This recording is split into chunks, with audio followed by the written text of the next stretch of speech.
to the BM, BM to the AM. If I quit your BM, I still rock Mercedes. If I quit this season, I still be the greatest. Alhamdulillah, semoga diberi kelancaran dari awal sampai akhir pelatihan. Untuk itu saya serahkan langsung pada Bapak Mustafa Kamal selaku pemateri pada sore hari ini. Kepada beliau waktunya dipersilahkan. Baik, bismillahirrahmanirrahim. Assalamualaikum warahmatullahi wabarakatuh. Alhamdulillah pada sore hari ini kita ketemu lagi ya.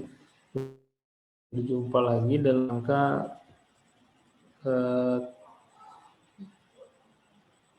belajar bersama ya tentang SPSS. Di mana SPSS ini adalah sebagai alat saja ya, sebagai alat analisis, di mana alat analisis ini kalau kita inputkan data, kita masukkan data, pada umumnya langsung keluar dengan cara mereka menganalisa ya. Tapi kita sebelum menggunakan alat ini, kita harus tahu apa syarat-syarat, apa hal-hal yang perlu diperhatikan sebelum kita mengolah data. Baik, saya coba share screen dulu ya. Share screen. Yang pertama kita akan belajar tentang uji T, uji Z. Uji Z kita lewati nanti, uji F ya. Uji T nanti banyak lah. Nanti juga uji F, ANOVA. Dalam kemarin kita awali pemahaman kita tentang alat pendekatan parametrik. Nanti ada sedikit non parametrik, mungkin kita ambil Kruskal-Walsh. Kemudian untuk parametriknya kita ambil uji T dan uji F ya. Kalau regresi memungkinkan nanti kita bahas sedikit. Ya, kalau perhatikan di sini sebentar, yang ketika kita ingin melaksanakan atau ingin mengolah data, kita setelah memahami, oh ternyata datanya adalah kuantitatif, oh datanya adalah kualitatif, atau oh datanya kategori, oh datanya yang kita dapat di lapangan adalah berupa angka atau bukan angka, gitu ya. Nah, kalau kita dapat dalam bentuk angka, maka kemungkinannya ada dua, ada interval, ada rasio. Kalau bukan angka, kemungkinannya juga dua, ada mungkin nominal atau ordinal. Nah, kalau ketika udah kita pahami tentang apa itu nominal, ordinal, apa itu interval, rasio, maka kita baru bisa masuk ke alat atau pengolahan data. Di mana pengolahan data kita juga memahami ada nanti terdistribusi normal dan sebagainya. Nanti tentang distribusi normal ada kesempatan yang lain ya, bicara tentang explore data, apakah dia terdistribusi normal atau tidak. Tapi untuk saat ini kita langsung saja bagaimana melihat sebuah case per case, bagaimana kita menggunakan SPSS sebagai alat analisis. Yang pertama yang kita pahami bahwa di dalam uji T, ini yang sudah kita pelajari ya, atau kita sudah pahami bersama bahwa uji T pada umumnya adalah objeknya kecil, kemudian uji Z objeknya besar. Walaupun di dalam SPSS tidak ada uji Z, adanya uji T ya. Tinggal dimasukkan aja datanya, nanti dia akan diolah berdasarkan polanya masing-masing ya. Jadi pendekatannya tetap menggunakan, kalau di analisisnya compare-mean-nya itu adalah pakai uji T ya. Uji T, tidak uji Z. Walaupun dia nanti akan memahami itu kalau datanya lebih besar dari 30 akan diolah atau didekati dengan tabel Z. Kemudian tadi kalau misalnya sampelnya lebih besar, terus sampelnya satu atau dua sampel, maka kita bisa dekati dengan uji T atau uji Z. Kemarin udah kita bahas tentang kapan kita memakai uji T, kapan kita memakai uji F, kapan kita mendekati dengan parametrik, kapan kita mendekati dengan non-parametrik. Sekarang kita akan bahas tentang parametrik dan kita mulai dari yang pertama, yaitu bagaimana ketika kita bicara tentang satu sampel. Sampel kita satu, tapi variabel kita juga satu. Ya. Variabel kita misalnya nilai gitu ya. Maka yang kita dekati adalah nilai tadi. Nah, bagaimana lalu kita dekati itu nanti di dalam penggunaan SPSS. Ya. Syarat statistik parametrik adalah sampelnya terdistribusi normal ya, di mana varians antar variabelnya diharapkan juga sama atau tidak terlalu jauh ya perbedaannya. Kemudian kurva sebaran terbentuk gunung simetris ini biasa ya kalau normal seperti ini. Kemudian kurva persebaran berbentuk gunung simetris, nilai min, median, modus hampir sama. Jadi di mana ketika rata-rata itu mendekati mediannya, median juga mendekati modusnya, maka itu kecenderungannya data tersebar normal. Pak, Bagaimana maaf dia Pak, kalau screen-nya belum kelihatan Pak. oh, screen-nya belum kelihatan ya? Resume share ini sebentar. Saya sih udah ini ya, udah share ya. Ya Pak, dari tadi masih muter-muter Pak. Muter terus ya? Iya Pak, masih muter-muter gitu. Nah ini udah kelihatan dah. Udah. Saya ulang dari awal dong berarti. Ya, uji T, uji Z, uji F ya. Uji T secara umum, ini kan secara umum ya, tapi di dalam SPSS-nya nanti nggak ada uji Z. Adanya juga uji T aja, tapi nanti datanya mau kecil lebih besar itu sama saja ya. Tapi pendekatannya aja nanti, apakah dia one sample test, apakah dia two sample test ya. Apakah dia 2 sampel berpasangan, apakah dia 2 sampel independen. Nah, nanti ada pendekatan yang berbeda. Nah, kemudian juga nanti bagaimana kalau misalnya lebih dari 2 sampel. Jadi kalau 1 sampel kita menggunakan uji T, uji Z. 2 sampel uji T, uji Z. More than 2, lebih dari itu, lebih dari 2 ya, kita akan pakai uji ANOVA atau uji F. Nah, ini yang kita awali bagaimana nanti di SPSS ya. Kita udah sampai di sini ya, tadi bicara tentang normalitas bahwa diharapkan uji dari uji dari parametrik ini data harus terdistribusi normal ya. Dan diharapkan tidak ada data ekstrim. Makanya nanti di dalam pendekatannya ketika data tidak normal, maka yang perlu kita perhatikan pertama kali adalah apakah ada data ekstrim atau data outlier atau data yang memang terlalu berbeda dengan data yang lain atau data pada umumnya. Misalnya terlalu tinggi atau bisa juga terlalu rendah. Misalnya kita lagi mendata pemain basket gitu ya. Nanti tiba tingginya rata-rata ya cukup tinggi 1,7, 170, 180 gitu ya, 190 misalnya, tiba-tiba ada yang 120 atau 130. Nah ini ketika kita ketemu hal yang seperti ini atau hal yang berbeda dari pada umumnya, sebaiknya data ini kita keluarkan atau data pencilan ini kita keluarkan. Nah, ketentuan data pencilan ini seperti apa? Itu ada pembahasannya tersendiri ya tentang pencilan ini. Ada ketentuan terhadap range-nya, berapa dia, apakah dia lebih kecil dari ketentuan range yang diharapkan ya. Misalnya kalau dia jangkauannya besar 3 per jangkauan ya, 3 per jangkauan, 3 per D ya, jangkauannya range-nya bagaimana ya, itu diukur. Kalau misalnya dia di atas itu juga, maka itu kita anggap dia pencilan yang tinggi. Kalau di bawah yang ketetapan, jadi ada 2, ada maksimumnya, ada minimumnya. Batasan untuk kita sebut dia outlier atau bukan outlier. Nah, ketika itu terjadi, sebaiknya memang data itu dibuang. Ya, yang di atas kita buang atau yang terlalu kecil kita buang. Sehingga dia mendekati varians yang sama atau sesuai dengan varians. Kalau kita buat dalam bentuk varians, maka dia tidak terlalu jauh terhadap rata-rata. Apa itu varians? Varians itu adalah sebaran data yang kalau kita lihat itu mendekati atau jarak terhadap rata-ratanya itu tidak terlalu jauh. Ya, jadi kan kalau misalnya data itu, kalau kita ingin menebak sebuah data atau kita ingin menyimpulkan sebuah data, maka ada ukuran yang namanya ukuran pemusatan data. Sehingga data itu bisa kita simpulkan dalam satu data, yaitu kita sebut dengan rata-rata ya. Jadi ukuran rata-rata ini menjadi penentu. Kalau rata-ratanya terlalu jauh, datanya terlalu jauh terhadap rata-rata, yang terjadi adalah itu tadi outlier ya, outlier. Nah, data outlier ini yang membuat data biasanya tidak normal. Maka kalau misalnya datanya banyak ya, outliernya ya, itu kecenderungannya malah berbalik. Kalau misalnya dia banyak menjadi umum lagi, bukan dia jadi outlier. Tapi kalau dia hanya pencilan, hanya sedikit, dan ternyata cukup berbeda daripada umumnya, lebih baik data itu dikeluarkan. Boleh jadi dia bukan dalam satu populasi yang sama. boleh jadi dia bukan populasi di tempat itu. Misalnya yang saya pernah ceritakan atau kita pernah dengar, misalnya di dalam satu kumpulan gitu ya, ketika ada kumpulan mahasiswa ditanya berapa pengeluaran gitu ya dalam satu bulan, tiba-tiba ada yang cukup besar, atau berapa pendapatan dalam satu bulan, berapa yang dia terima cukup besar, ya berarti mungkin boleh jadi dia juga bukan maksudnya bukan hanya bukan hanya populasi dalam mahasiswa, boleh jadi dia populasi yang lain.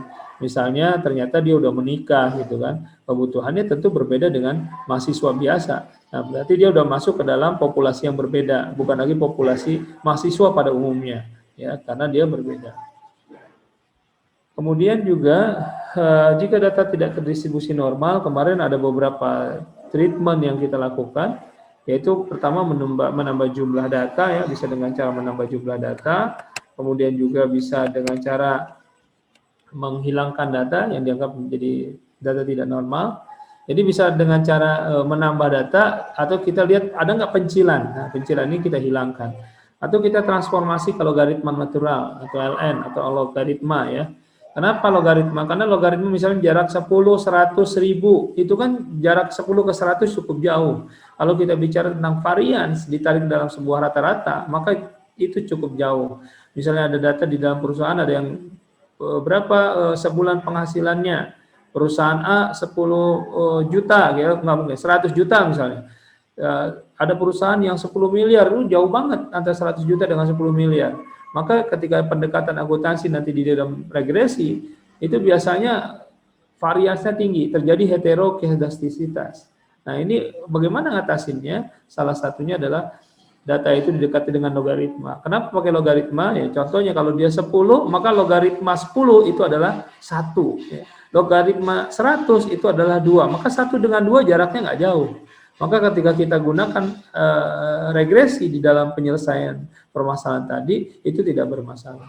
Walaupun nanti cara membacanya berbeda tentunya dengan yang tidak menggunakan logaritma, ya. Nanti harus dikembalikan kembali pemahamannya bahwa itu adalah data logaritma. Baik, kemudian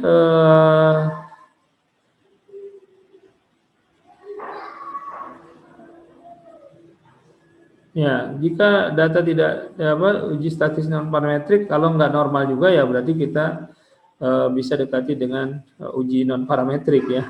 Itu udah yang terakhir itu. Kalau misalnya kita coba ternyata juga nggak bisa juga, sebagaimana yang saya sampaikan kemarin bahwa non parametrik adalah penyelesaian ketika memang tidak bisa diselesaikan oleh data parametrik. Jadi tidak ada pilihan lagi, ya. Kayak datanya yang nggak ada, Pak, datanya mau ditambah gimana? Datanya udah itu doang, ya. Karena waktu kita terbatas misalnya, nggak memungkinkan menambah data lagi. Atau memang karyawannya cuma segitu, siapa lagi yang mau ditanya? Ya berarti memang nggak memungkinkan kita menarik kesimpulan.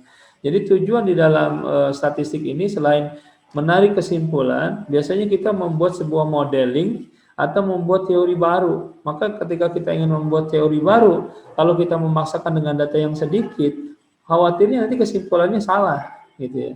Makanya memang diharapkan di dalam penelitian itu dimulai dari penelitian yang cukup panjang atau datanya cukup datanya untuk menyatakan sebuah modeling atau sebuah teori, ya. Karena ketika kita menyatakan misalnya Misalnya penjualan dipengaruhi oleh iklan, itu kan berarti kita menyatakan sebuah teori bahwa penjualan dipengaruhi oleh sebuah iklan. Atau mungkin yang lain, ya, pernyataan hal yang lain, misalnya pendapatan dipengaruhi oleh latar belakang pendidikan misalnya. Ini kan ketika kita ingin membuat sebuah model atau teori baru, kalau memang itu belum ada teorinya, maka diperlukan data yang cukup. Nah, ketika kita buat penelitian atau riset atau pemecahan masalah dengan menggunakan statistik, maka statistik itu tidak bisa serta-merta bisa menerima, yaitu tadi akhirnya datanya tidak terdistribusi normal, datanya belum cukup. Nah, makanya dia melihat data itu cukup dulu, baru kita bisa menyatakan dalam sebuah teori atau sebuah model yang kita harapkan. Kemudian hipotesis, ya, ini Kemarin ada yang bertanya kepada saya, gimana Pak dalam menetapkan hipotesis? Ya, hipotesis harusnya kita udah belajar ya dalam di sebelum kita dapat statistika 2 ya, itu kita belajar tentang apa itu hipotesis. Ya, hipotesis apa sih? Hipotesis yaitu dugaan ya.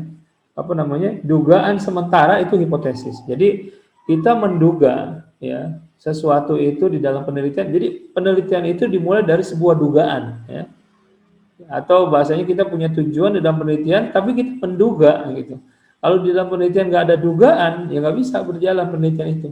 Nggak ada, mau ngapain nggak tahu gitu. Tapi kita mulai menduga ada sesuatu yang penting kita lihat, ada sesuatu yang urgent sekali, sehingga kita menyatakan bahwa ini kita duga gitu. Ya, maka dugaan itu ada dugaan yang kita harapkan, ada dugaan yang tidak kita harapkan. Dugaan yang kita harapkan kita tulis di dalam penelitian itu di dalam H1. Sedangkan dugaan yang tidak kita inginkan itu kita tulis di dalam H0 ya, atau dugaan yang tidak diharapkan oleh peneliti ya. H0 itu jadi nanti bisa saja H0 yang diterima gitu, bisa saja H1 yang diterima. Nah, di sini hipotesis harus kita nyatakan. Hipotesis adalah pernyataan atau penilaian tentang suatu keadaan ya. Jadi berupa dugaan yang berupa pernyataan atau penilaian tentang suatu keadaan. Jadi nanti hipotesis itu bisa berupa ya satu objek saja, ya satu sampel aja. Misalnya kita akan bandingkan, misal sampelnya kelas A. Apakah kelas A itu, misal nilai ya, apakah kelas A nilainya sama dengan 70? Ya, misal kita bisa pakai kata sama dengan 70. Kalau misalnya sampelnya cuma satu, yaitu kelas A. Ya. Apakah kelas A sama dengan 70? Nah, itu nanti ada 3 kemungkinan. Apakah kelas A sama dengan? Nah, kalau H0 itu selalu pernyataannya pakai kata sama dengan. Ya, ada sama dengan, ada lebih kecil sama dengan, ada lebih besar sama dengan, itu H0 ya. Sesuatu yang ingin kita tolak kita taruh di H0. Tapi H0 itu kemungkinannya ada sama dengan, lebih kecil sama dengan, lebih besar sama dengan ya. Saya ulang ya, H0 itu adalah sesuatu yang atau dugaan atau pernyataan yang berupa dugaan yang kita ingin tolak, dia bisa berupa sama dengan, lebih kecil sama dengan, lebih besar sama dengan. Ini yang dalam bentuk teori matematiknya ya, yang kita uji di dalam uji T yang 1 sampel atau 2 sampel. Bahkan 3 sampel ya. Ini bukan antar variabel ya, nanti antar variabel beda lagi. Kalau misalnya dia dalam satu yang sama, yaitu yang kita ukur nilai ya. Nah, maka ketika kita ukur itu nilai tadi, maka kita bisa nyatakan, misalnya yang pertama adalah uji T, atau uji hipotesis yang pertama adalah kita menggunakan kata yang berhubungan dengan satu sampel, ya satu sampel. Maka satu sampel itu kita bandingkan dengan angka yang kita tetapkan. Misalnya, apakah kelas A nilainya sama dengan 70 ya? Kalau sama dengan berarti lawannya adalah H1-nya adalah tidak sama dengan. Kalau H0-nya menyatakan lebih kecil sama dengan, apakah kelas A lebih kecil sama dengan? Berarti lawannya di H1 adalah lebih besar. Misalnya kita melakukan sebuah penelitian ya, sebuah penelitian terhadap kelas A, harapan kita kelas A itu bisa melampaui ujiannya itu nilai 80. Maka kita tetapkan nilai 80 sebagai harapan kita. Berarti H1 adalah hipotesisnya apakah nilai kelas A lebih besar dari 80, sedangkan hipotesis nolnya adalah apakah H0 itu lebih kecil sama dengan 80 ya. Nah, hipotesis terbagi menjadi 2, yaitu ada hipotesis nol ya, ada hipotesis alternatif atau H1, atau juga sering disebut dengan HA ya. Ada H0, ada HA, atau hipotesis alternatif. Jadi hipotesis awal atau hipotesis nol itu yang sesuatu yang kita ingin tolak, sedangkan hipotesis alternatif adalah hipotesis yang memang kita ingin harapkan atau kita terima ya. Bagaimana kalau hipotesisnya bicara tentang 2 variabel misalnya, ada tidak hubungan, nah itu beda lagi ya. Jadi pendekatannya berbeda. Jadi kita mulai dari hipotesis yang sederhana dulu ya. Ya, bagaimana Pak kalau misalnya ada 2 pernyataan, ada 2 metode yang ingin kita nyatakan gitu ya. Kalau kemarin ada pertanyaan seperti itu, ada dua metode, kemudian metode A ngeluarin sebuah nilai, metode B ngeluarin sebuah nilai, yang kita ingin bandingkan nilainya. Berarti kan variabelnya sebenarnya cuma satu. Nah, kalau variabelnya cuma satu, ini adalah perbandingan dua sampel dalam satu variabel, berarti uji T biasa. Uji T biasa kita bisa bilang dia lebih kecil sama dengan. Jadi hipotesis nolnya apa? Kita harapkan apakah metode A lebih baik daripada metode B, atau maunya sama dengan atau tidak sama dengan. Nah, ini harus kita awali dengan dugaan kita. Jadi dugaan peneliti ini menentukan, ya. Ya, walaupun dugaan ini nggak serta-merta asal-asalan ya. Kita lihat dulu dari sebuah peristiwa atau tulisan-tulisan sebelumnya atau peneliti-peneliti sebelumnya yang menyatakan seperti apa. Nah, ketika itu kita merasa ganjil, ya, merasa ada hal yang aneh, kemudian kita menduga, ya. Misalnya penelitian A menyatakan bahwa metode A sama dengan metode B, ya. Tapi kita amati di dalam beberapa tulisan, di dalam pengamatan kita beberapa tahun berjalan, itu tidak lagi sama misalnya. Maka kita menduga, ya, menduga bahwa tidak sama. Atau bahkan kita bilang selama kok ke depan ini lebih banyak teori B yang dipakai atau metode B yang dipakai ketimbang metode A. Maka kita menganggap metode B lebih baik daripada metode A. Ya, misalnya ya, contoh di dalam metode pengajaran. Metode pengajaran ujungnya kan nilai juga, ya. Misalnya ada dosen mengajar tidak menggunakan infocus misalnya gitu. Ada dosen lain menggunakan infocus. Jadi kemudian kita lihat hasil menggunakan infocus bagaimana, hasil tidak menggunakan infocus bagaimana. Nah, itu kan sebenarnya dua metode. Nah, kemudian keluar nilai di masing-masing itu, kemudian kita bandingkan. Ya. Ketika kita bandingkan, kita bisa lihat, oh ternyata apakah metode yang menggunakan infocus lebih baik daripada metode yang tidak menggunakan infocus. Nah, kalau peneliti melihat selama ini belum ada metode itu, belum ada berjalan dua metode itu dibandingkan, tapi kita melihat keseharian, kayaknya orang-orang lebih baik deh kalau pakai infocus. Nah, kemudian kita perlu penegasan, maka peneliti bisa menetapkan H1 itu adalah dengan infocus lebih baik. Sedangkan dengan infocus tidak pakai infocus tidak lebih baik, berarti ada di H0, maka H0-nya adalah dengan infocus lebih baik atau lebih besar nilainya ketimbang tidak pakai infocus. Kemudian H1 atau H0 berarti H0 ditetapkan adalah kalau kita berharap infocus lebih baik, maka kita tetapkan yang tidak lebih baik dulu. Berarti tidak menggunakan infocus itu nilainya lebih besar bahkan sama dengan menggunakan infocus. Nah, kemudian kalau yang alternatifnya adalah sesuai yang kita harapkan adalah bahwa menggunakan infocus lebih besar ketimbang tidak menggunakan infocus. Ya, jadi HA itu alternatif itu tidak pakai sama dengan ya.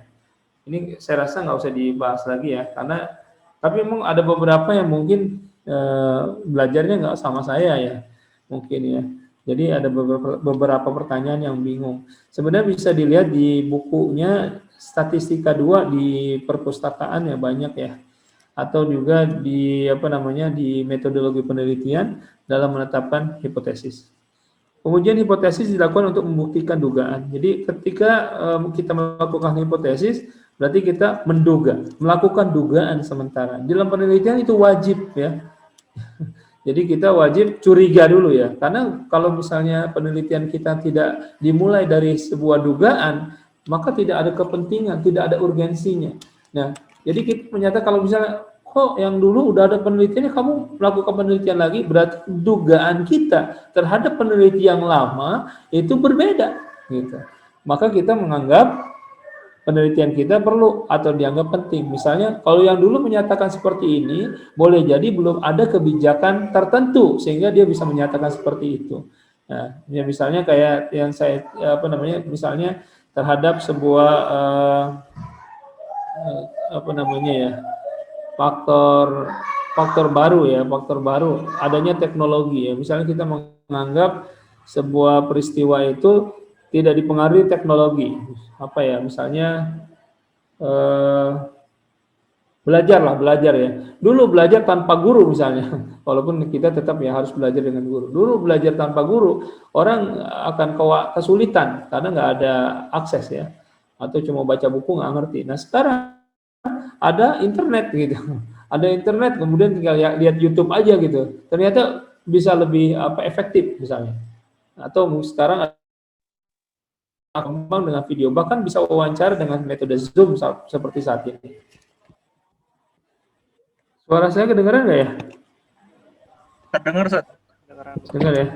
Ini ada peringatan unstable internetnya. Oh iya, jaringan itu kurang stabil berarti, Ustaz. Iya, maksudnya kedengaran tapi suara. Alhamdulillah kedengaran, Ustaz. Oke, kita langsung aja ya. Kan ngeri juga nih pas giliran dijelasin nggak masuk lagi ya. Baik, yang pertama ini kok ada klik teks sih. Ya. Yang pertama nih, ketika kita bicara tentang parametrik, kita akan ketemu dengan uji normalitas ya. Gimana sih cara menguji sebuah data itu dia normal atau tidak? Yang pertama langkahnya di SPSS itu ada namanya analyze ya. Analyze ada di mana? Ini harus pakai ini juga nih, menjelaskan SPSS nanti aja kali ya.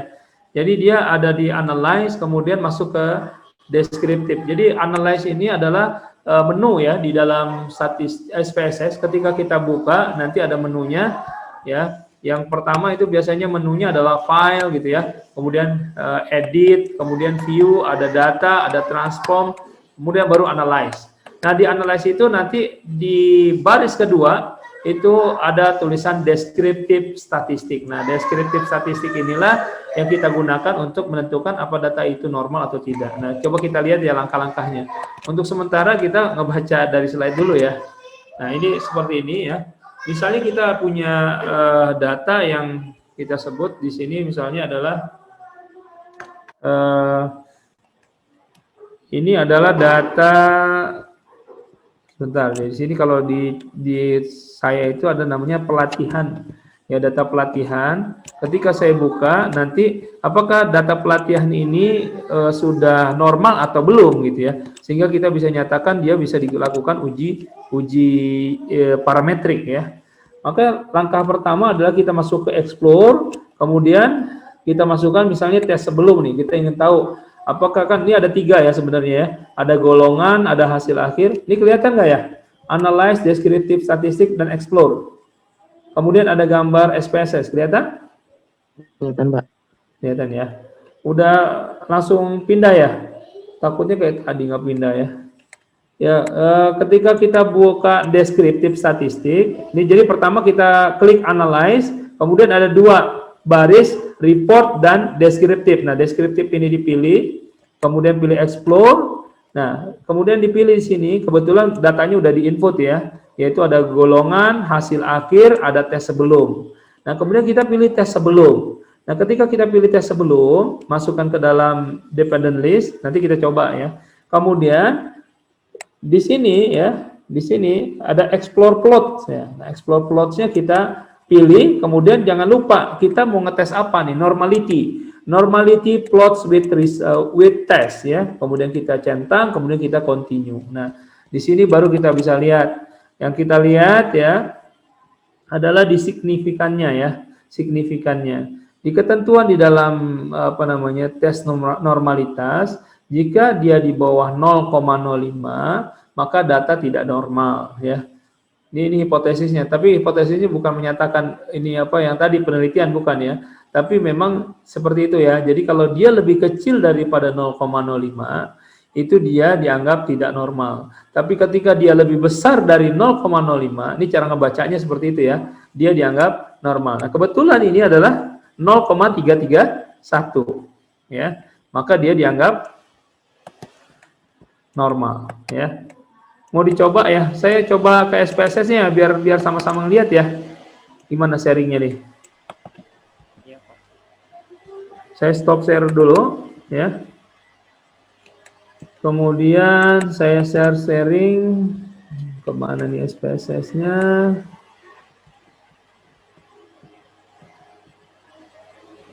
Kok nggak bisa muncul ya? Saya udah ada nih SPSS. Tapi kok nggak bisa di-sharing ya? Nah, ini dia. Share. Kelihatan nggak SPSS-nya? Kelihatan ya. Nah, ini adalah SPSS ya. Ini adalah SPSS. Jadi ketika kita buka pertama kali, maka yang kita lihat ada data view, ada variable view. ya. Data view, ada variable view. Nah, ini yang di variable view, ya, ini kita input nanti apa nih, misalnya kolomnya apa saja ya. Jadi ini kolomnya apa saja. Jadi judul kolom itu adanya di sini dalam bentuk name, kemudian tipe, kemudian apa namanya width, apa desimal dan sebagainya. Kita coba ya, biar gampang dari awal kita open dulu aja yang sudah ada ya. Yang sudah ada, bentar saya buka. Kelihatan nggak? Biar nggak dari ulang input satu-satu gitu. Kelihatan ya. Jadi langkahnya pertama kita tulis dulu golongan gitu ya. Ini ketik awal golongan. Atau kita bikin di Excel juga bisa sih. Ya. Nanti tapi ini tetap kita tulis dulu ya golongan. Kemudian tipenya ada beberapa di sini. Ada numerik, koma, dot, semua string dan sebagainya. Tapi kita karena dia angka kita pakai numerik ya. Kemudian width-nya biarin aja 8 ya, semua rata-rata 8. Cuma tes ini karena nilainya sifatnya nanti kalau nilai kan ada koma-koma ya. Kalau golongan kan enggak. Apakah dia golongan 1, 2, 3 kan gitu ya. Kalau golongan nah mungkin 1,5, 1,3 kan gitu ya. Kalau golongan di dalam perusahaan kan tulis golongannya kan enggak koma-koma. Maka kita desimalnya kita nolin. Tes sebelum tes akhir kita pakai ya desimalnya, oke. Kemudian di golongan ini nanti kan ada kita value ya. Caranya gimana nih nambahin ini? Perhatikan ya. Jadi kita cukup tulis aja value, kelihatan nggak? Misal saya tambahkan di sini 4 misalnya ya. Biar nambahinnya gimana biar tahu 4. Kemudian saya tulis di sini adalah goal 4. Kemudian kita add. Maka dia akan ada di sini. Kelihatan? 4 goal 4. Kelihatan Pak. Nah, ini kita nggak pakai ya. Jadi golongan itu cuma 1, 2, 3. Sampai di sini bisa nambahin value. Paham. Ini ada yang buka SPSS nggak? Mau nyoba nggak? Ada, Pak. Ada. Saya share aja ya filenya ya. Ada yang udah? Sebentar. Saya share ke grup ya. Mana di grupnya? Saya Pak, saya dulu. Oh ke Arif ya, ke Arif Dafa ya. Saya copy dulu filenya dulu. Bisa share-nya nih. Ya, jadi cara ngetesnya gimana? Ini di variable view ya. Kemudian bagaimana untuk datanya? Setelah kita buat, jadi di variable view. Yang bawah nih kelihatan kan data view, variable view. Nah, variable view ini nulisnya seperti ini. Langkah pertama kita harus masukin variable view dulu. Karena judul kolom itu harus kita masukin dulu ya. Kemudian baru masuk ke data view. Nah, ketika kita udah buat variable view, maka judul dari kolom-kolom ini langsung muncul. Golongan, tes sebelum dan hasil akhir itu langsung muncul. Tapi angka di bawahnya nggak muncul. Nah, angka di bawahnya ini bisa langsung Anda copy paste aja dari Excel. Kalau Anda telah input. Halo? Iya, Pak. Ya. Jadi kalau ini kebetulan saya udah input. Kalau yang udah buka langsung bisa lihat ya. Di sini golongannya ada 1 sampai 3 ya. Ini tes sebelum juga dan ini hasil akhir. Nah, di sini ya kita lihat di sini di dalam slide-nya, langkah pertama adalah di dalam uji normalitas. Kita ingin menguji apakah kolom apa namanya? Data tes sebelum ini normal apa enggak gitu ya. Ya, normal apa enggak? Apakah tes sebelum itu normal atau enggak? Nah, maka kita lanjutkan dengan cara analyze ya. Kemudian descriptive statistik, kemudian explore, kemudian kita pilih tes sebelum. Ini bisa ngikutin nggak? Kecepatan apa enggak? Kecepatan. Pak. Jadi ininya variable view, pindahin ke data view, muncul ini ya datanya ya. Kemudian pilih analyze, kelihatan nggak nih tulisan analyze? Kelihatan kok, Pak. Oke. Kemudian descriptive statistik, kemudian explore, pilih explore, kemudian kita pilih tes sebelum, kemudian dependent list, ya, kemudian kita pakai plots. Kecepatan nggak? Normality plots, kemudian continue, kemudian kita pilih OK.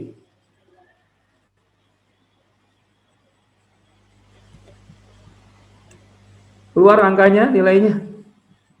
Yang kita lihat yang di bawah ya, yaitu yang test of normality adalah 0,331. 0,331 berarti datanya adalah normal karena dia lebih besar daripada 0,05. Bisa nggak? Jadi ngecek data itu normal atau enggak? Bisa? 0,31-nya itu yang mana, Pak? Oh, yang di bawah, di bawah. Cari ada test of normality. Jadi kan nanti kan panjang nih jawabannya tuh ya. Ini kan prosesnya. Kamu tarik ke bawah terus. Tadi tes normality-nya di checklist nggak? Checklist. Plotnya. Muncul nggak test of normality signifikannya 0,331? Nggak ada keterangan apa-apa sih, Pak. Ini kamu apa munculnya? Test processing summary apa lagi? Ulang lagi. Ulang lagi ya berarti ya. Analyze. Tapi ini udah datanya udah di input. Datanya pakai data yang pelatihan SAP. Tadi udah pakai data dari Bapak. Pak, screen-nya diam, Videonya Pak. Bapak diem gitu. Oh, oke, tar dulu. Ya, screen-nya diam ya. Kita share lagi output dokumen. Mana ya? Share. Ya, kelihatan nggak? Oh iya ada Pak. 0,331. Enggak, maksudnya kamu ngerjain yang sama nggak dengan saya ngerjain? Keluar Pak, saya keluar kayak gitu Pak. Keluar juga, oke. 0,331. Sampai di sini kalau ditanya, bisa nggak ngetes uji normalitas?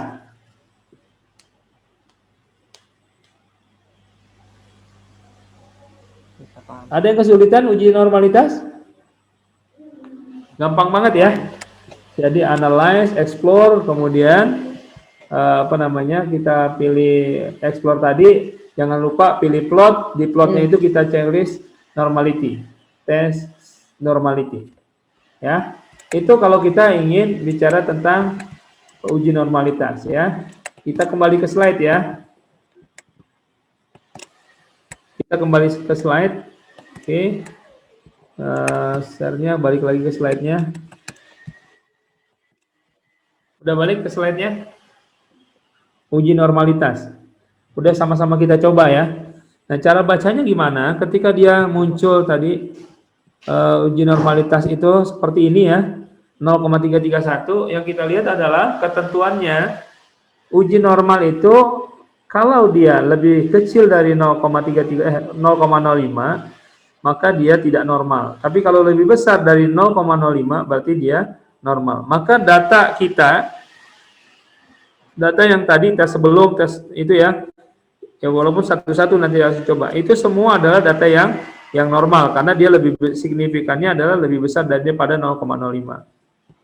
Kalau udah ketemu seperti itu, maka kita memungkinkan membahasnya yang selanjutnya itu uji T ya. Kalau ditanya datanya udah normal belum? Wah, udah, berarti bisa kita pakai uji parametrik. Sampai sini bisa ngikutin? Bisa, Pak. Alhamdulillah bisa. Yang pertama adalah one sample t-test. One sample. Atau ada kata one sample, artinya apa? Sampelnya cuma satu. Kalau sampelnya cuma satu, maka kita harus tetapkan pembandingnya. Ya, misalnya sampelnya adalah kelas A yang kita ingin, atau misalnya sampelnya adalah angkatan 2019. Apakah angkatan 2019 atau apakah alumni angkatan 2019 misalnya gitu ya, itu memiliki gaji misalnya, harapannya ketika lulus semua gitu ya, itu bukan rata-rata, di angka 3 juta misalnya, itu walaupun nanti kita pendekatannya rata-rata ya. Nah, kita tanya satu-satu, kita tes ya, itu adalah pakai one sample test. Jadi kita cuma angkatan 2019 misalnya. Tapi kalau kita ingin tahu 2019 dengan 2018, atau 2017 dengan 2016. Nah, itu berarti kita bicara tentang independent sample test. Nah, tapi kalau kita bicara tentang dua sampel juga, tapi sampelnya itu bicara tentang berpasangan ya, berarti dia muncul sebelum sesudah ya, atau bisa juga kita sebut sebagai pair sample test. Kita lihat ya di slide-nya dulu, baru nanti kita masuk ke SPSS-nya. One sample test yaitu sebagai ilustrasi ini. Pada studi kasus pelatihan ekonomi Islam pada sebuah karyawan bank ya, pada karyawan bank yang baru direkrut. Jadi ada karyawan bank yang baru direkrut ya, kemudian bank tersebut menetapkan standar bahwa nilai harus 75. Nah, ini adalah one sample test. Perhatikan di sini, kalau one sample test, dia harus kita tetapkan nilai pembandingnya. Ya. Jadi kalau one sample test itu harus kita tetapkan nilai pembandingnya. Misalnya kita menyatakan bank tersebut menetapkan standar bahwa nilai harus 75. Berarti H1 atau harapannya adalah lebih besar dari 75. Jika tidak sesuai standar, maka pelatihan dianggap gagal. Oleh karena itu, dengan menggunakan one sample test, ingin melihat apakah pelatihan efektif atau tidak. Ya. Perhatikan di sini, maka langkahnya adalah yang pertama kita tetapkan hipotesisnya. Hipotesisnya adalah misalnya, oh di sini pakainya berbeda dan tidak berbeda. Kalau tidak berbeda artinya apa? Sama dengan ya. Halo? Iya Pak, sama dengan. Iya, kalau dia berbeda berarti tidak sama dengan. Kalau misalnya dia sama aja berarti pelatihan ini gagal. Tapi kalau dia nggak sama berarti pelatihan ini harusnya jangan pakai sama dengan, tidak sama dengan, tapi dia udah terlanjur ya pakai sama dengan ya. Maka ketika dia pakai seperti ini, maka kita pakai analyze, compare, means, one sample t-test ya. Nah, ini kan sample t-test ya pakainya. Maka yang kita tetapkan misalnya nilai pengetahuannya kita masukkan angkanya ya.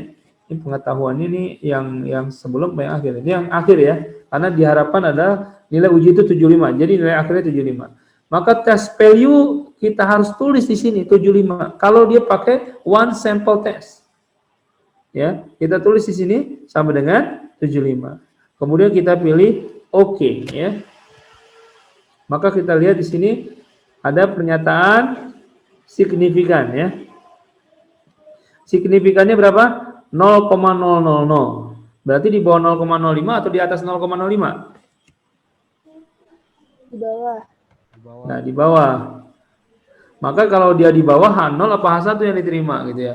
Jadi kalau uji T itu di bawah 0,5. Jadi berbeda dengan uji normalitas ya. Kalau uji normalitas dia lebih besar daripada 0,05, maka yang diterima adalah, maka pernyataannya dia adalah normal gitu ya. Ya, kalau misalnya dia lebih kecil dari 0,05 dia tidak normal begitu. Nah, kalau yang ini dia pernyataannya adalah di dalam H0-nya adalah kalau dia, jadi hipotesisnya sudah ditetapkan ya. Tadi hipotesisnya apa ya? Penetapannya mana dia tadi? Uji T. Oh ini ya.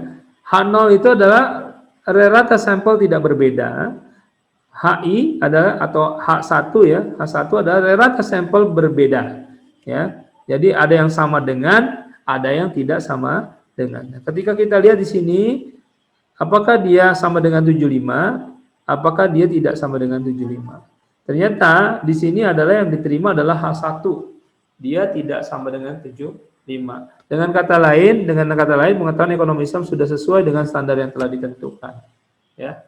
Jadi H1 itu adalah sesuatu yang kita harapkan. Coba kita lihat di dalam ininya ya, apa? Uji SPSS-nya ya. Sharing ulang lagi ya, ini harus terlalu.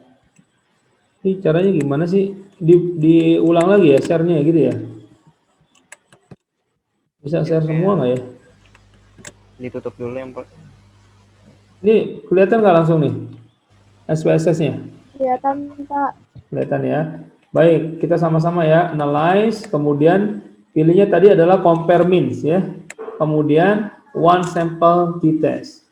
Kemudian kita klik one sample t-test, kemudian kita pilih hasil akhir, kemudian kita pilih test variabelnya. Kemudian kita tetapkan di sini test value-nya berapa? 75 ya tadi ya. 75. kemudian kita pilih OK. Maka nilainya akan keluar. Nah ini ya, 0,000 ya, signifikan tailnya. Keluar nggak? Nggak keluar kalau yang hasilnya, Pak. Hasilnya belum keluar ya, terus share lagi output. Keluar? Keluar, Pak. Keluar, Pak. Nah, harus begitu caranya tuh ya. Ya udah, signifikan tailnya adalah 0,000 ya. Dengan demikian berarti H1 yang diterima. Berarti memang ada perubahan, ada perbedaan antara sebelum dan apa bahasanya ya di sini? Rata apa nih? Ya. Jadi ada perbedaan, maksudnya di sini adalah dia nggak sama dengan 75 atau bahasanya sesuai dengan yang diharapkan dalam penelitian, yaitu tidak sama dengan 75. Jadi dalam artian di sini pelatihan dianggap berhasil ya. Kali uji misalnya di sini ya. Lalu ini kali uji adalah kita tetapkan 75. Kemudian kita lihat jika nilainya lebih kecil daripada alfanya 0,05, ternyata lebih kecil ya, maka H1 yang diterima. Tapi kalau misalnya dia lebih besar, maka H0 yang diterima ya. Ternyata dia adalah H1 yang diterima. Dengan kata lain, nilai pengetahuan ekonomi Islam sudah sesuai dengan standar yang telah ditetapkan ya. Baik, kita lanjutkan. Yang selanjutnya adalah uji T, uji Z, GF.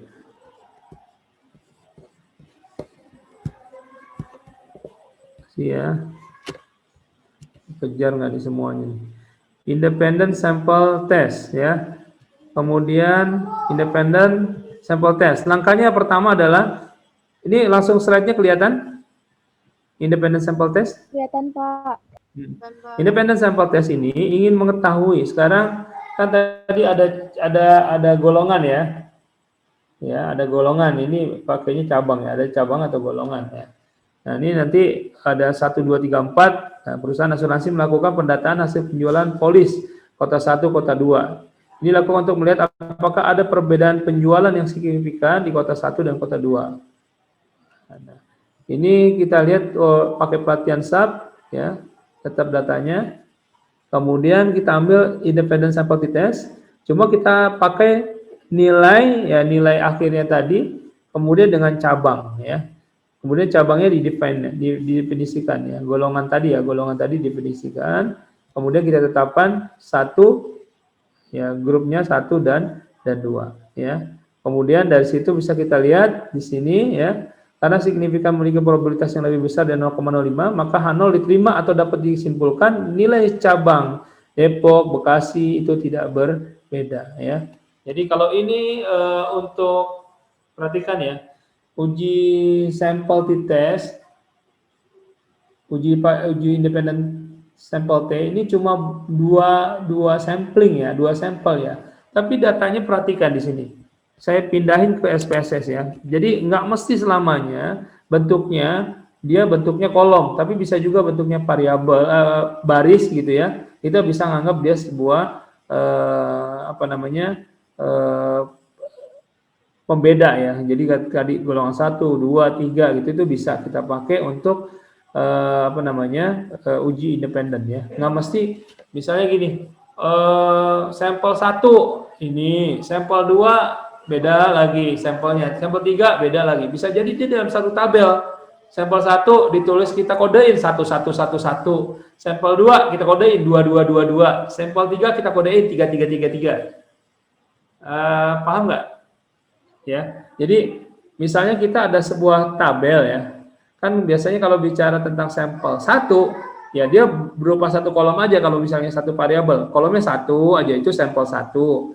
Ya, kolom kedua ya kita pisahin kolomnya, ini sampel 2, ini sampel 3 gitu kan. Nah, tapi sebenarnya dia bisa dijadikan dalam satu tabel ya. Tinggal kita tetapkan aja, kita coding aja. Yang sampel 1 kita coding 111, sampel 2 kita coding 2222, sampel 3 kita coding 333. Ya, contohnya lagi yang lain, misalnya kita punya perusahaan ada cabang Depok, Bekasi, Terus apa lagi? Depok, Bekasi lah, cuma 2 dulu ya, karena UJT kan cuma 2 sampel. Depok, Bekasi. Nah, kita ingin tahu ya, karyawan di Depok kan kita tulis kan, karyawan di Depok, 1 kolom kan, siapa. Karyawan di Bekasi kita tulis kan, 1 kolom, siapa. Boleh nggak kita gabungin? Boleh, dalam 1 tabel, yaitu kita tulis codingnya, yaitu Depok, siapa nama karyawan, Depok siapa nama karyawan, Depok siapa nama karyawan. Jadi codingnya adalah Depok, atau bisa kita coding akhirnya Depok itu 1, Bekasi itu 2. Jadi nggak mesti selamanya di dalam pernyataan 2 sampel itu sampelnya harus ditulis dalam terpisah kolomnya, nggak mesti ya, maksudnya terpisah-pisah gitu, nggak mesti dalam 1 tabel, bisa dalam 1 tabel, tinggal kita buat dalam bentuk coding ya. Nah, contohnya kita lihat new share-nya adalah latihan SAP ya. Kita share lagi. Udah kelihatan SPSS-nya? Udah, Pak. Kemudian kita analyze. Nah, kemudian kita pilih compare means. Kemudian kita pilih independent sample t-test. Perhatikan di sini ya. Kemudian kita pilih hasil akhir. Masih hasil akhir ya. Kemudian golongan yang kita pakai untuk groupingnya. Di sini golongan itu sampai 1, 2, 3 ada banyak ya. Kemudian kita define ya. Golongan itu cuma 1 dan 2. Ya, 2 grup aja ya. Karena kan UJT cuma buat 2 grup ya. Halo? Iya, Pak. Ya. Kalau mau 3, Pak, kalau mau 3 sampel gimana, Pak? Sabar, nanti pakai UJF ya. Bukan pakai uji ini ya. Tapi kalau untuk mau pakai 2 sampel ya kita pakainya UJT ya, masih bisa. Kemudian kita pilih continue ya. Setelah define continue kemudian pilih OK. Maka kita bisa lihat di sini. Oh ya, taruh pause lagi ya. Sharing lagi taruh. New share output dokumen.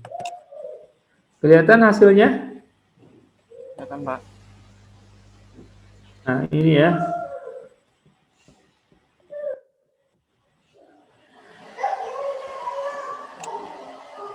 Aduh, baterainya low, sebentar.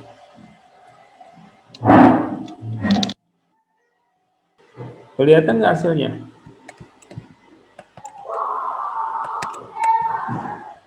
Kelihatan, Pak. Halo? Kelihatan, Pak. Kelihatan ya? Mana di outputnya? Nah, dilihat di sini signifikannya adalah kelihatan ya 0,083. Perhatikan signifikan 2 tail. 2 tail ya. Signifikannya ternyata adalah 0,083. 0,083 ini di atas 0,05 apa di bawah? Di atas. Di atas ya. Karena di atas berarti dia H0 yang diterima ya. Kan kalau H1 di bawah 0,05, kalau untuk UJT itu kalau di bawah 0,05 maka H1 yang diterima, H0 ditolak ya. H1 yang diterima kalau lebih kecil daripada 0,05. Kalau ini lebih besar daripada 0,05 berarti H0 yang diterima. H0 diterima berarti pelatihan di semua cabang itu tidak berbeda.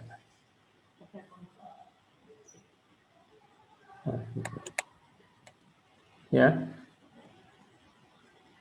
Jadi tidak berbeda ya di sini 0,083. Dengan demikian semua cabang di dalam pelatihan itu dianggap kemampuannya sama ya. Kemampuannya sama. Baik, kita lanjutkan. Yang ini kekejar nggak ya? Uji korelasi.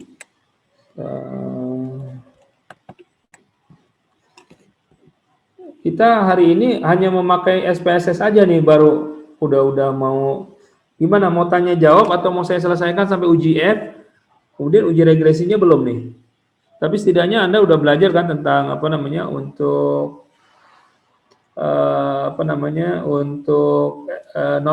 normalitas tadi ya. Jadi apakah data terdistribusi normal atau tidak, sehingga kita langsung bisa menyimpulkan mau pakai parametrik atau non parametrik. Setidaknya untuk itu, kemudian masuk ke uji F nih, uji F yang terakhir deh. Uji F, nanti kita lanjutkan tanya jawab. Jadi berdasarkan pertanyaan-pertanyaan aja kita lakukan ininya ya, presentasinya.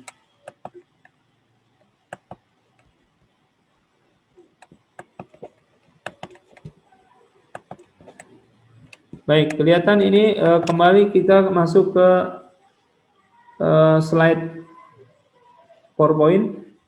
Kelihatan? Kelihatan, Pak. Kelihatan, Pak. Ya.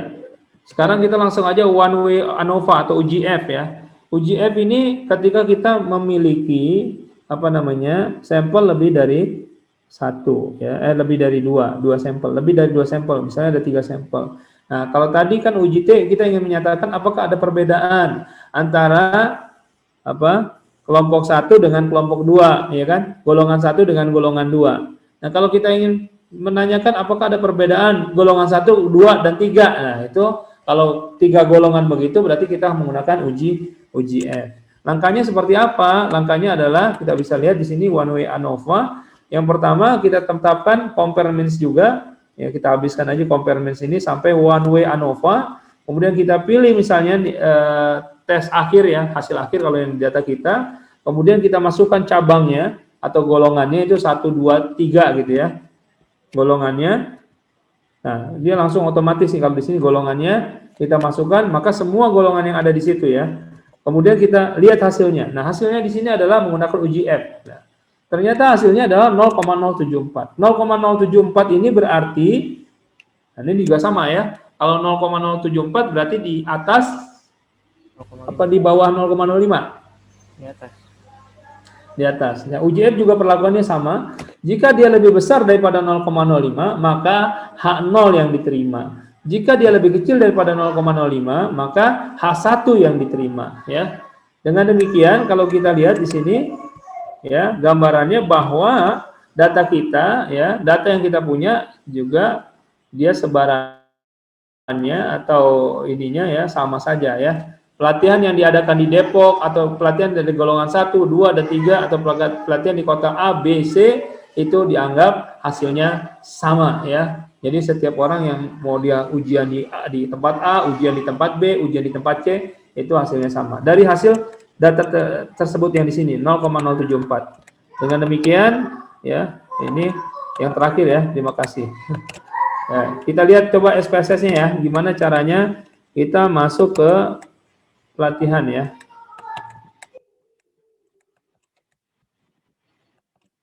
Kita lihat di sini analyze, kemudian kita pilih compare means, kemudian kita pilih one way ANOVA. One way ANOVA kita masukkan hasil akhir. Kelihatan nggak?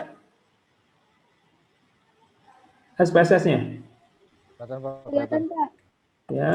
Kemudian di sini faktornya kita pilih golongan, masukin. Ya.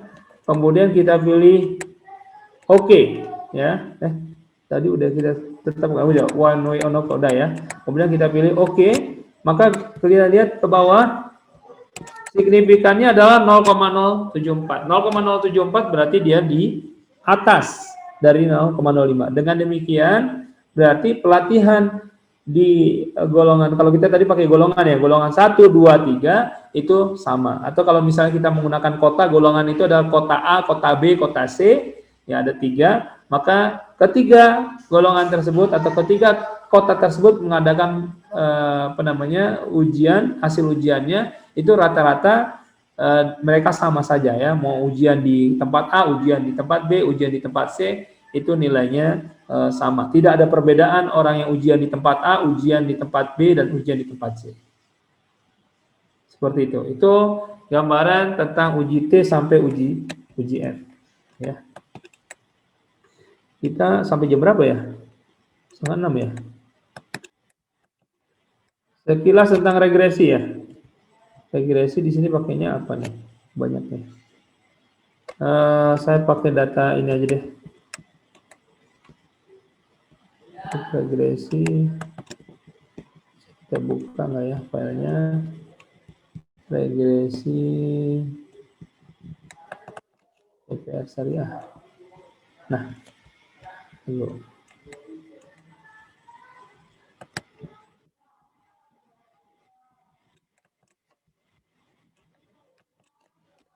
Perhatikan di sini. Kelihatan nggak Excel-nya? Excel-nya apa SPSS-nya? Kelihatan, Pak.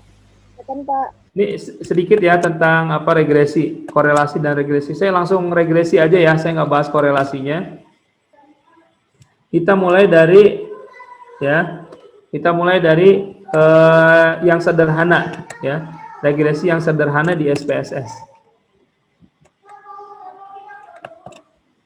Nah, caranya bagaimana? Ini inputnya di variable view, inputnya seperti ini ya. Variable view-nya ada cabang, nasabah, karyawan, pendapatan ya. Halo? Bisa ngikutin? Nah, di datanya juga seperti ini. Nah, kemudian kita ingin analyze, kemudian pilih regression, karena kita mau bikin regression, kemudian pilih linear. Nah, regresi linear. Kemudian kita ingin tahu apakah pendapatan bersih, ya, pendapatan bersih ini, ya, dipengaruhi oleh jumlah cabang.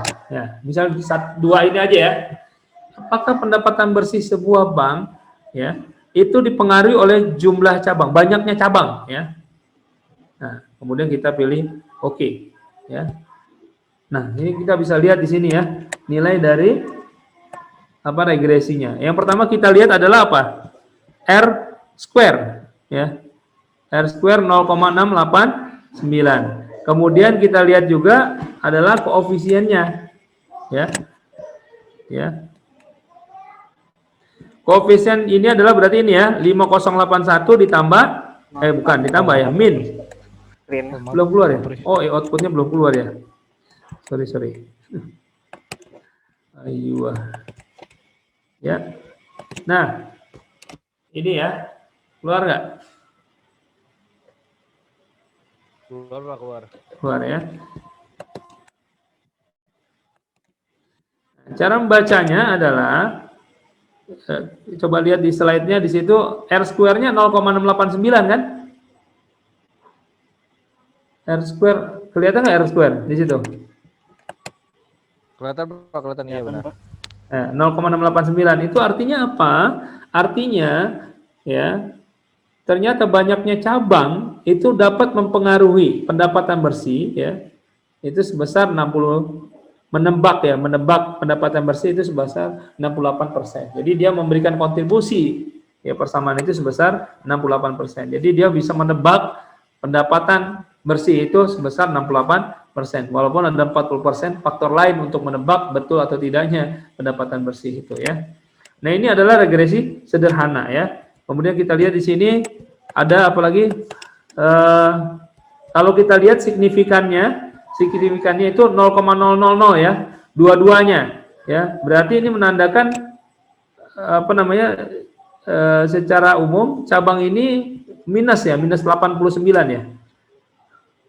Dalam ini faktor jumlah cabang dampaknya mengurangi malah ya, mengurangi pendapatan bersih nih. Jadi banyaknya cabang itu dia memang mempengaruhi, tapi dia mengurangi 89,842 ya penghasilan bersih. Jadi kalau bisa jangan banyak-banyak cabangnya. Semakin banyak cabang berarti semakin banyak pengurangnya ya. Nah, ini kan baru menyatakan pendapatan bersih dipengaruhi oleh banyaknya cabang ya. Kemudian kita ingin coba bagaimana kalau jangan hanya itu gitu ya. Jangan hanya itu, gimana maksudnya? Ya, kita ingin coba juga, mana dia? Kita ingin coba juga, balik lagi. Kita ingin coba juga regresi berganda ya, regresi berganda. Maka kita pilih regression, kemudian kita pilih linear. Kalau tadi pendapatan bersih dipengaruhi oleh jumlah cabang, dan satu lagi misalnya kita mau lihat jumlah nasabah. Ya. Apakah pendapatan bersih dipengaruhi oleh jumlah cabang dan jumlah nasabah? Nah, kalau ini udah kita tetapkan dua begini, berarti ini adalah regresi berganda ya. Kemudian kita pilih OK. Nah, kita lihat di sini. Nah, ternyata ini kebetulan datanya udah normal ya. Kalau contoh biar yang normal dulu. Tadi kalau nggak normal gimana itu tadi ya, ngeceknya normal atau enggak. Nah, tuh lihat signifikannya semuanya signifikan ya. Namanya contoh ya. Nah, R square-nya semakin tinggi. Yang tadi cuma 0,6 ya. Sekarang udah 0,889 ya. Berarti persamaan ini mempengaruhi lebih tinggi lagi ya. Lebih tinggi lagi ya. Jadi 0,889. Nah, di sini kita bisa lihat Nah, ini signifikannya semuanya 0,00, secara uji T juga 0,000, secara uji F juga 0,00. Berarti persamaan ini adalah persamaan yang baik ya, dan mampu menjelaskan sebesar 89%. Nah, ini untuk regresinya ya. Saya pikir itu cukup ya penjelasan dari saya dari uji T sampai regresi. Korelasinya saya nggak bahas karena waktu kita udah jam 5, biar tanya jawab nanti ya. Mungkin Screen nanti akhirnya lupa. oh, screen akhir, Masya Allah ya, benar juga ya. Oh ya Allah, lupa. Nah ini ya, signifikan ya, signifikan semua uji F, uji T-nya signifikan, R square-nya 0,890 meningkat ya, yang tadinya cuma 0,6. Nah, kalau nanti Anda pakai moderasi juga begitu langkahnya. Cuma moderasi itu, kalau tadi kan pendapatan bersih dipengaruhi oleh apa tadi, banyaknya cabang dan banyaknya nasabah ya. Kalau misalnya kita dibalik, kita ingin tes, jangan-jangan banyaknya cabang ini sebenarnya moderasi aja, moderasi yang tepat mempengaruhi itu adalah banyaknya nasabah misalnya. Nah, berarti kita tes dulu apakah dia moderasi atau bukan, banyaknya cabang ya, banyaknya cabang itu moderasi atau bukan. Yang pertama kita tes dulu, kita uji dulu bagaimana regresi antara pendapatan bersih dengan banyaknya nasabah. Nah, bisa kita lihat, ternyata R square-nya misalnya 0,7 gitu ya, misalnya 0,7. Nah, kemudian kita ingin tahu apakah cabang yang tadi yang kita ingin masukkan, dia adalah moderasi. Nah, caranya adalah lakukan perkalian data yang ada di cabang dengan data banyaknya nasabah ya. Jadi dikali masing-masing data itu dikalikan, nah, dikalikan kemudian dapat jadi banyaknya nasabah di cabang A gitu berapa cabangnya, dikalikan kemudian didapat angkanya. Nah, didapat angkanya itulah yang kita sebut namanya moderasi. Jadi moderasi itu nanti ada satu variabel lagi. Jadi variabelnya yang tadinya variabel X-nya cuma 2 gitu ya, cabang dan apa tadi, dan banyaknya nasabah. Nanti ada variabel yang ketiga itu banyaknya nasabah dikali dengan cabang. Itulah moderasi. Nah, ketika kita masukkan itu semua di dalam regresi berganda, nanti kita lihat kalau seandainya regresi berganda dengan 3 variabel tambahan yang tadi, interaksi antara cabang dengan banyaknya nasabah, itu ternyata R square-nya lebih tinggi, berarti dia adalah faktor atau variabel moderasi. Tapi kalau dia turun, berarti dia bukan sebagai variabel moderasi. Itu mungkin sekilas tentang variabel moderasi. Karena ada beberapa mungkin penelitian yang pakai moderasi ya. Cukup saya rasa ya apa yang saya sampaikan sampai jam 5. Silakan kalau ada yang ingin ditanyakan, saya kembalikan kepada MC. Alhamdulillah, terima kasih Bapak Mustafa Kamal. Baik, untuk sesi pertama pertanyaan bisa langsung bertanya, nanti akan langsung dijawab 3 orang ya. Silakan yang mau bertanya boleh raise hand. Itu Ci, udah ada yang raise hand. Muhammad. Iya. Halo, tes. Ya, Halo. silakan. Ya, Assalamualaikum warahmatullahi wabarakatuh. Waalaikumsalam warahmatullahi wabarakatuh. Terima kasih buat moderator yang telah mempersilakan saya untuk bertanya.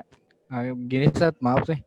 Kalau misalnya mungkin atau tadi kurang jelas atau gimana, atau dijelasin sama Ustaz, tapi saya mau nanya, Ustaz, kalau misalnya kita pakai seluruh populasi, Ustaz, nah ujinya itu pakai uji apa, Ustaz? Mohon penjelasan, Ustaz. Ya. Terima kasih. Assalamualaikum warahmatullahi wabarakatuh. Waalaikumsalam warahmatullahi wabarakatuh. Ya, kalau kita ingin menggunakan uji populasi, ya tergantung kita ingin untuk apa. Kalau populasinya cuma satu populasi, ya kan kalau kita ingin tanyakan apakah populasi itu, misalnya contoh ya, kita ingin tahu apakah di populasi itu, misalnya populasi SEBI ya, seluruh SEBI, tapi kita mau lihatnya mahasiswa ya, jadi objek pengamatan kita. Apakah seluruh mahasiswa SEBI misalnya memiliki tinggi badan lebih dari 180, misalnya gitu ya, tinggi badan yang kita lihat misalnya. Ya, kalau misalnya kita ambil seluruh populasi, ya, kita ambil kemudian dibuat gitu ya, ditanyakan apakah dia tingginya sampai 180, ya tetap bisa pakai uji T. Kalau kita ingin menghitung uji satu variabel, ya. Kok pakai uji T sih, Ustaz, nggak pakai uji yang lain? Gimana sih nentuin uji T atau bukan? Ingat, ya, yang tadi uji T itu dipakai ketika datanya apa normal. Ya. Kalau populasi kecenderungannya datanya kan banyak ya, cenderungan datanya normal, bisa pakai uji T ya. Tapi untuk yang satu variabel atau satu sampel. Tapi kalau misalnya 2 sampel satu variabel, jadi perhatikan ya, satu variabel itu yang kita munculkan variabel nilai atau variabel tadi tinggi badan satu doang ya. Tapi kalau mau tinggi badan, variabel berat badan, banyak variabel, beda lagi nanti pengerjaannya. Kalau satu variabel satu sampel ya, kita bisa menggunakan uji tadi T ya. Tapi kalau misalnya kita menggunakan satu variabel 2 sampel, satu variabel masih ya, kita bisa pakai uji T, uji Z ya, uji T ya kalau di dalam SPSS. Nah, kalau misalnya lebih dari 3 sampel ya atau 3 populasi, ini bisa sampel bisa populasi sama aja ya. Itu maka kita bisa menggunakan uji F ya, uji F.